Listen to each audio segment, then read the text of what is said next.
Bonsoir, merci beaucoup pour votre présence et pour m'écouter ce soir. Je vais vous présenter rapidement certains des matériaux de ma recherche de master, ceci qui est de mon travail préparatoire de thèse.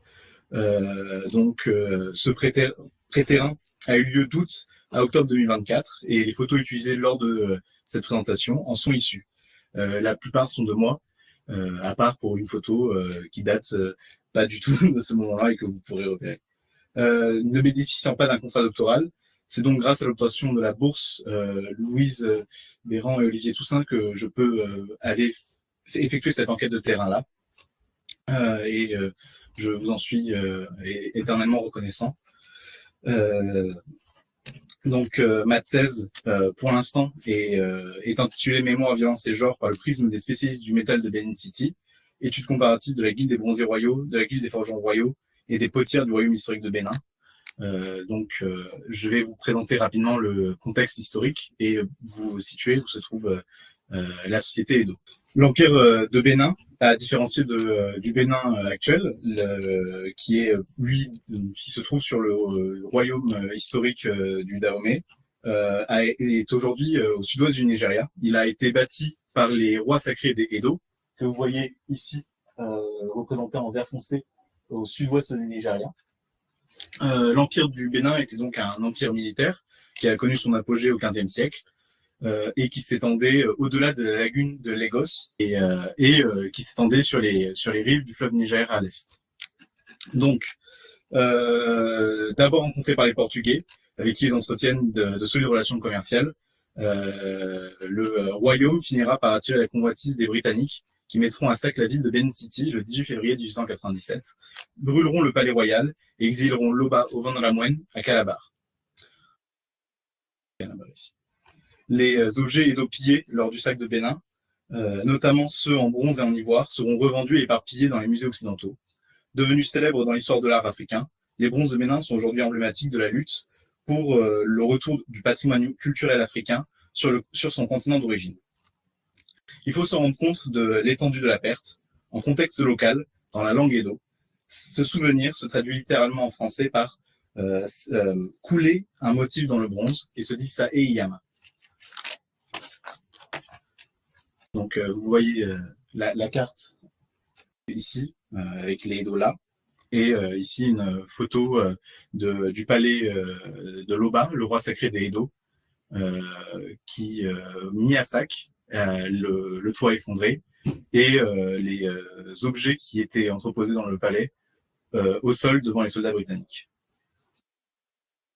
Ici, notamment, on voit les plaques de bronze qui sont aujourd'hui très célèbres et qu'on peut voir par exemple au British Museum.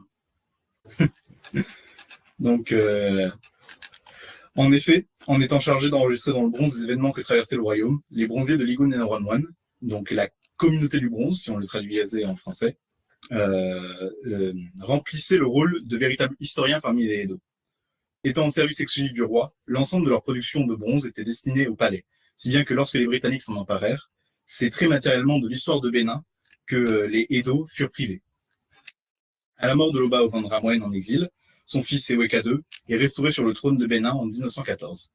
Les bronziers, qui occupent les quartiers voisins de ceux de Loba, reprennent leur production de bronze, mais ne travaillant plus au service exclusif du roi, ils sont obligés de subvenir eux-mêmes à leurs propres besoins. Pour cela, ils commercialisent leur production, et que nous allons voir quelques exemples tout à l'heure. Ils sont toujours très proches de Loba et restent enchâssés dans la hiérarchie du palais, où ils occupent la place la plus élevée de la société Iwebo, qui organise les guildes d'arts et métiers royaux. Je vous ai fait ici un schéma qui représente la hiérarchie du palais. Tout en haut, on a Loba, le roi sacré Edo. La société Iwebo, celle qui organise les guildes d'arts et métiers. Notamment parmi elles, on a celle des sculpteurs d'ivoire, celle des tambouriniers. Enfin, en tout, c'est plus de 40 guildes qui sont organisées sous l'Otu Iwebo. On voit tout en haut Ligun Neronwan et les 5 grandes familles qui la composent. Ine, Eanire, Obadolaye, Iyama et Akenua. Alors, ici, c'est une erreur. J'aurais dû faire passer la ligne plus haut, mais c'est une belle famille, puisqu'elle est rattachée, qui peut produire encore aujourd'hui du bronze, la famille Ossa, mais elle n'est pas considérée légitime parce que le lien qu'elle a avec la guilde passe par une femme de la guilde. On voit que, en contexte local, ils ne sont pas considérés détenteurs légitimes du bronze, puisque cette différence, elle est marquée même dans le salut. Sur place, à Benin City, on salue avec le salut de sa famille, Lani pour les bronziers royaux et Liaki pour les Ossa.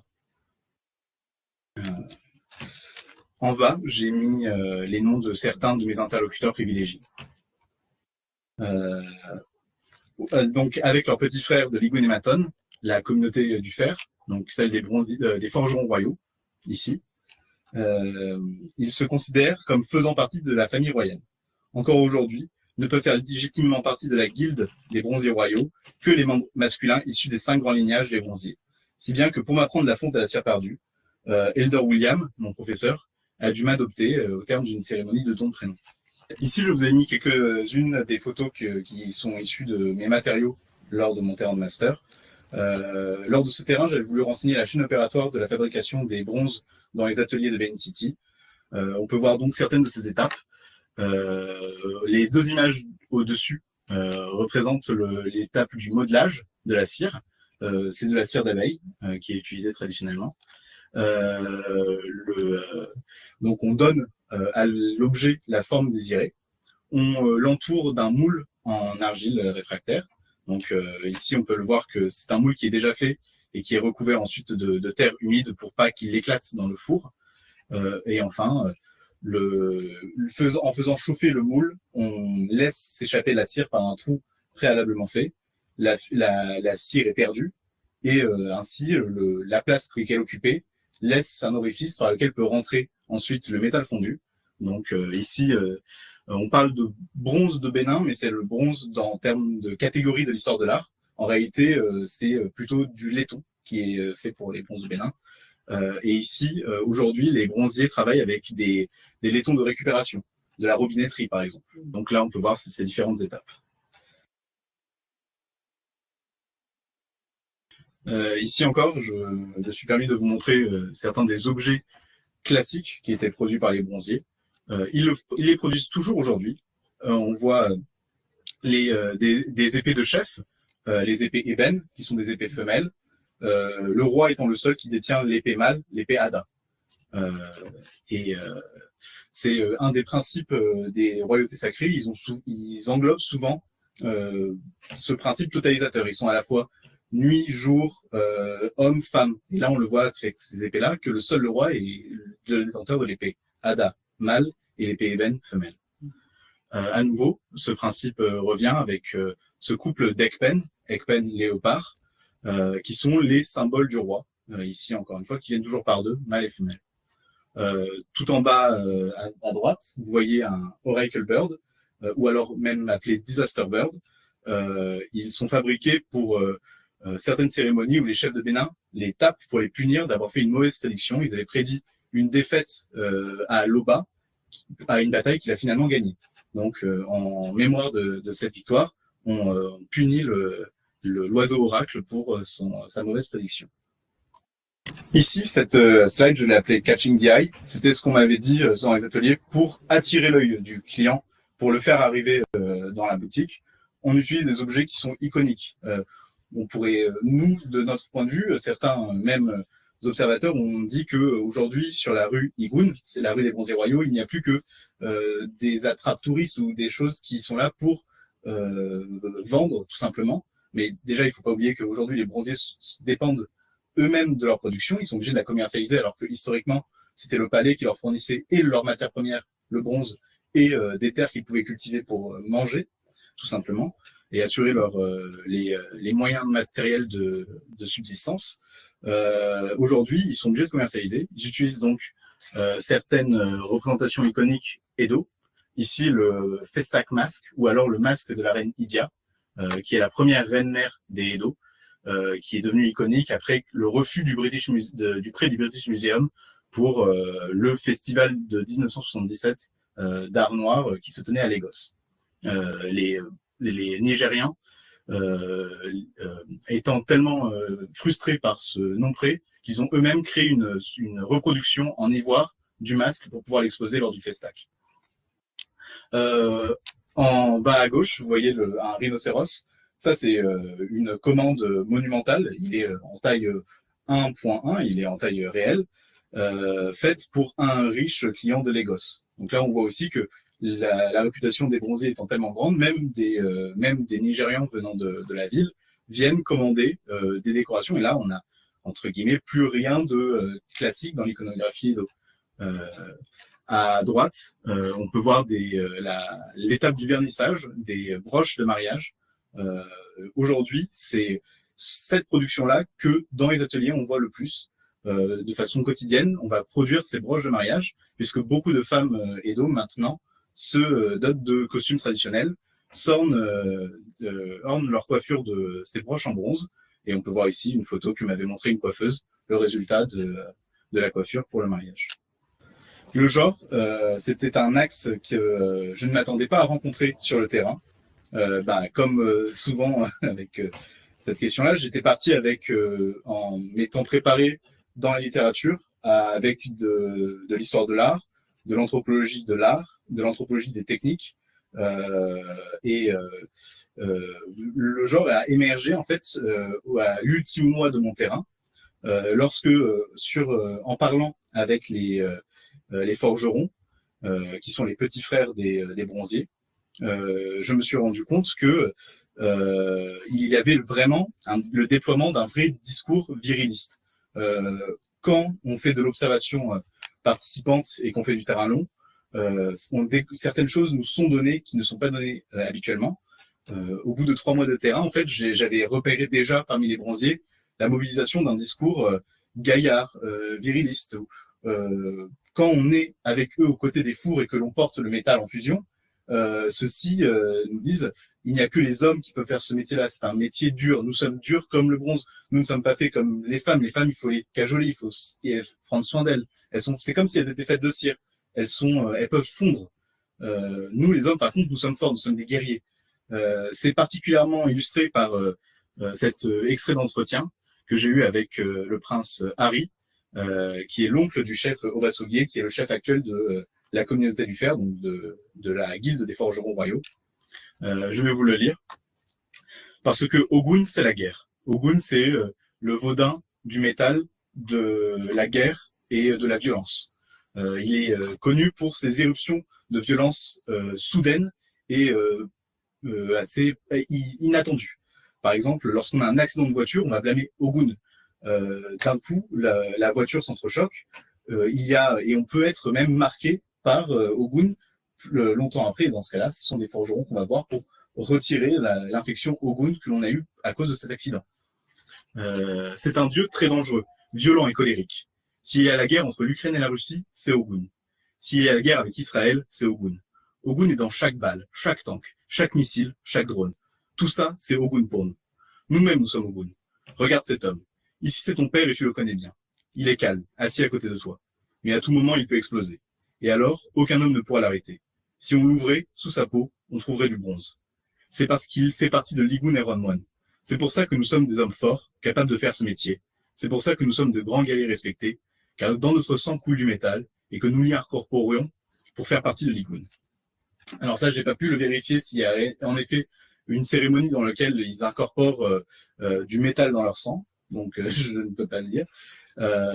Mais en tout cas, Ogun, c'est ce dieu-là de la guerre, ce dieu violent, et c'est la divinité tutélaire et de la guilde des bronziers royaux et de celle des forgerons royaux.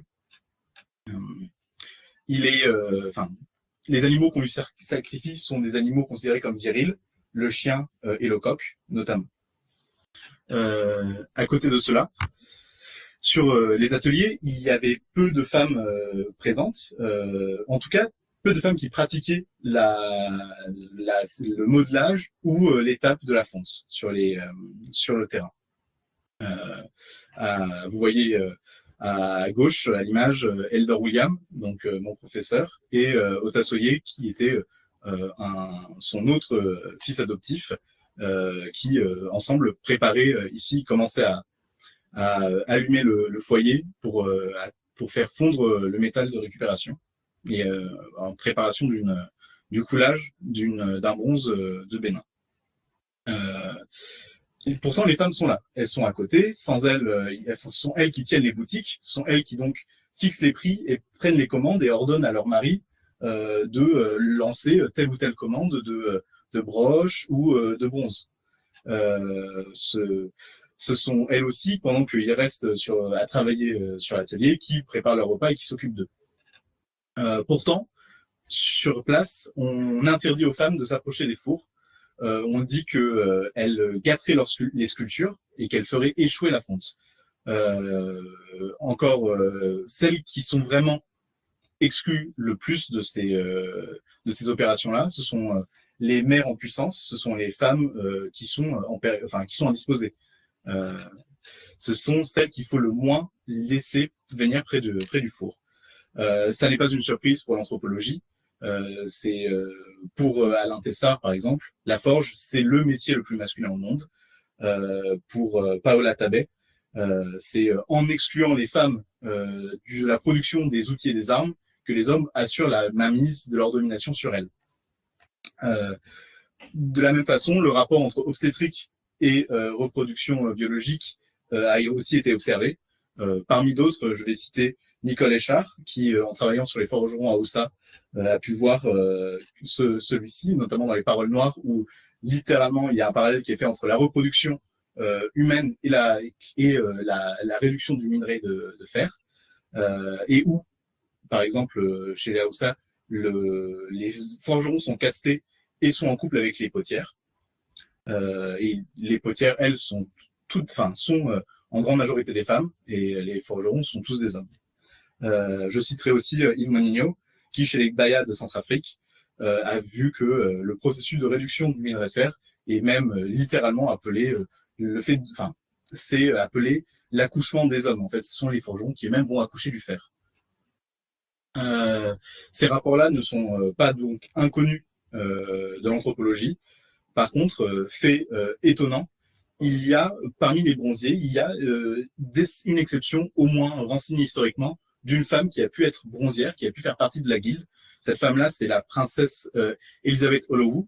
À droite, vous avez sa fille, qui est maintenant historienne de l'art, artiste aussi, et donc historienne de l'art à l'université de Lagos, et qui, en fait, avait réclamé à son père Loba de la faire entrer dans la guilde, et son père, avec sa position de roi sacré, était capable de passer en fait cette interdiction-là aux femmes de pratiquer la fonte à la cire perdue.